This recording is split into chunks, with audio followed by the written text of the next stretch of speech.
शरणो शरणार्थी। आज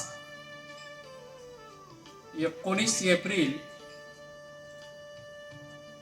2026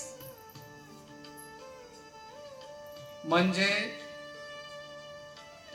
अक्षय तृतीया। संत महात्मा बसवेश्वर यांच्या जयंतीनिमित्त मी बसवमाला सुरू करत आहे। या बसवमालेचा उद्देश म्हणजे समाजातील प्रत्येक व्यक्तीला संत महात्मा बसवेश्वर यांच्या कार्याची ओळख व्हावी। आज शुभ दिन आहे, एक मुहूर्त आहे। मुहूर्त शुभ दिन हे काही नाही, परंतु महात्मा बसवेश्वरांना आठवण करण्यासाठी आणि त्यांचे विचार मांडण्यासाठी मी आजचा दिवस निवडलेला आहे। सर्वप्रथम मी आपणाला माझा अल्प परिचय करून देणार आहे। माझे नाव आहे डॉक्टर उमाकांत शिवदासप्पा चलवदे, राहणार उजनी, तालुका अंबेजोगाई, जिल्हा बीड। मी सध्या जगत जागृती विद्या मंदिर चाकूर येथे सहशिक्षक म्हणून या पदावर कार्यरत आहे। माझं शिक्षण MSc केमिस्ट्री मध्ये झालेलं आहे। B.Ed शिवाजी विद्यापीठ कोल्हापूर येथून झालेला आहे। MSc केमिस्ट्री मध्ये केलेला आहे। M.Ed यशवंतराव चव्हाण मुक्त विद्यापीठा अंतर्गत केलेला आहे। त्याचबरोबर मी M.Ed पास आहे, सेट परीक्षा दिलेला आहे। आणि या सर्वावरून महत्त्वाचं म्हणजे संत महात्मा बसवेश्वर यांच्या साहित्यातून प्रतिबिंबित होणारे शिक्षण विषयक विचार, या विषयावर मी स्वामी रामानंद तीर्थ मराठवाडा विद्यापीठ येथे संशोधन कार्य केलेलं आहे। माझ्या संशोधनासाठी मार्गदर्शक म्हणून डॉक्टर कदम व्यंकट यांनी सहाय्य केलेलं आहे। संशोधनाच्या बाबतीमध्ये अनेक गोष्टी सांगता येतील, विषय निवडण्यापासून पूर्ण त्यांच्या चरित्राचा अभ्यास करण्यापर्यंत। परंतु समाजातील व्यक्तींना संत महात्मा बसवेश्वरांचं कार्य कोणत्या प्रकारचं होतं हे स्पष्टपणे मांडणं ही आजची गरज आहे। मी संशोधनामध्ये जे काही शोधलेलं आहे किंवा जे सत्य मांडलेलं आहे तेच मी या ठिकाणी माझ्या बसवमालेमधून सांगणार आहे। आज बसवमालेचं पहिलं पुष्प आहे। या पुष्पाचा सुरुवात सर्वसाधारणतः आपण कशासाठी आपण हे बसवमाला सुरू केलेली आहे त्याबद्दल मांडणार आहे। आणि त्यानंतर प्रत्येक पुष्पामध्ये वेगवेगळे विचार जे होते त्याचं सखोल मार्गदर्शन केलं जाणार आहे। मग त्यांच्यामध्ये त्यांचं बालपण असेल, त्याच्यानंतर त्यांचं कुडल संगम येथील वास्तव्य असेल,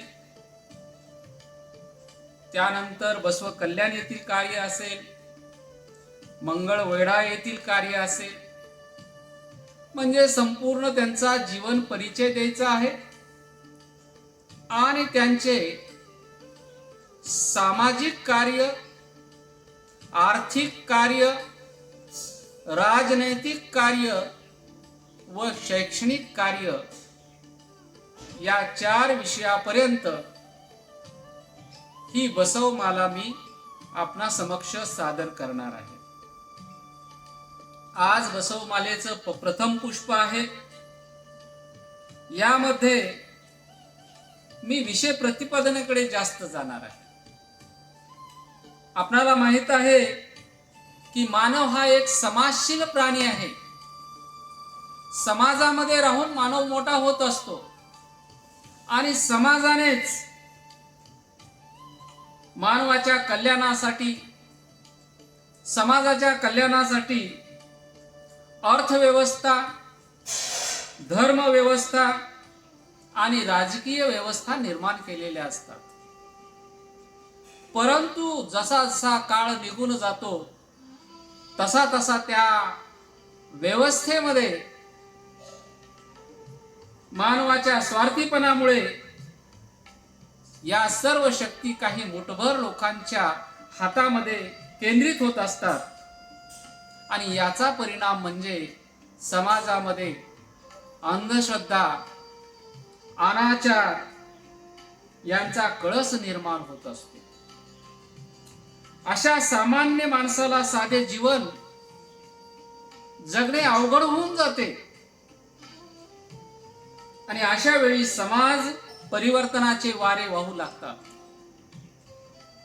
ज्या वेळेस समाजामधील नैतिक मूल्य हे रसातळाला जात असते, त्याच वेळेस समाजामध्ये परिवर्तनाचे वारे वाहू लागतात. आपण जर आजपर्यंतचा इतिहासाचा जर विचार केला, इसवी सनाच्या पूर्वी साधारणतः 600 वर्षापूर्वी एक महामानव होऊन गेला. तो महामानव म्हणजे महात्मा गौतम बुद्ध. इसवी सनाची सुरुवात ही येशू ख्रिस्तापासून झाली. इसवी सनानंतर 600 वर्षाला मोहम्मद पैगंबर आले. त्याच्यानंतर 600 वर्षाला समाजामध्ये बदल घडवून आणण्यासाठी संत महात्मा बसवेश्वर उभा राहिले आणि त्याच्यानंतर 600 वर्षाचा विचार केला तर 18व्या शतकामध्ये आधुनिक भारतामध्ये शाहू फुले आंबेडकर झाले. हे का निर्माण झालेलं आहे? समाजामधला एखादा व्यक्ती किंवा समुदाय हा समाजातली अर्थव्यवस्था, धर्मव्यवस्था, राजकीय व्यवस्था बदलण्याचा प्रयत्न करते, कारण की त्यावेळेस समाजामध्ये आनागोंदी झालेली असते. समाजातील नैतिक मूल्य रसातळाला गेलेली असतात. समाजामध्ये आपण जर 12व्या शतकाचा विचार केला तर 12व्या शतकामध्ये सुद्धा महात्मा बसवेश्वरांच्या सुरुवातीला किंवा त्या काळामध्ये समाजामध्ये दांभिकता वाढलेली होती, जातीभेद वाढलेला होता, लिंगभेद वाढलेला होता, वर्णभेद वाढलेला होता, कनिष्ठ आणि श्रेष्ठ असा समाज निर्माण झालेला होता आणि त्यावेळेस सर्वसामान्य माणसाला जीवन जगणे हे अवघड झालेले होते. आणि अशा वेळी संत महात्मा बसवेश्वरांचा जन्म झाला. समाजातील सर्व परिस्थितीचा अभ्यास संत महात्मा बसवेश्वरांनी केला आणि त्यांनी एक लिंगायत धर्माची स्थापना केली. प्रत्येक बाबतीमध्ये मी सखोल मार्गदर्शन किंवा सखोल माहिती मी यापुढे सादर करणारच आहे. परंतु लिंगायत धर्माची स्थापना करून संत महात्मा बसवेश्वर यांनी समाजामध्ये परिवर्तन घडवून आणले. त्या आंदोलनाला आपण शरण आंदोलन म्हणू शकतो. आणि संत महात्मा बसवेश्वरांनी आपल्या जीवनामध्ये स्वतःच्या कृतीतून समाज घडवण्याचा प्रयत्न केलेला आपल्याला दिसून येतो. आणि त्यामुळे संत महात्मा बसवेश्वर एक महामानव आहेत, एक समाज सुधारक आहेत, एक राजकीय व्यक्तिमत्व आहे, एक शिक्षक तज्ञ आहेत, एक समतावादी पुरोगामी विचाराचे व्यक्ती असलेले आपल्याला दिसून येतात. आणि समाजामध्ये जर परिवर्तन घडवून आणायचं असेल तर आपल्याला माहित आहे शिक्षणाशिवाय पर्याय नाही. आणि या शिक्षणामध्ये संत महात्मा बसवेश्वरांनी कन्नड साहित्याची निर्मिती केलेली आहे. कन्नड या भाषेमधून वचन साहित्य निर्माण केलेलं आहे आणि या वचनाद्वारे समाज परिवर्तन घडून आणण्यासाठी एक शिक्षण पद्धती अवलंबलेली आपल्याला दिसून येणार आहे. आणि याचा प्रचार आणि प्रसार करण्यासाठी जे काही कार्यकर्ते त्यावेळेस उपलब्ध होते त्यांना शिक्षित केलं आणि समाजामध्ये या वचनामधील असलेले विचार हे पसरवण्याचा प्रयत्न करण्यात आलेला होता. या ठिकाणी मी थोडक्यामध्ये संत महात्मा बसवेश्वर यांचे कार्य काय आहे थोडक्यात सांगितलेलं आहे.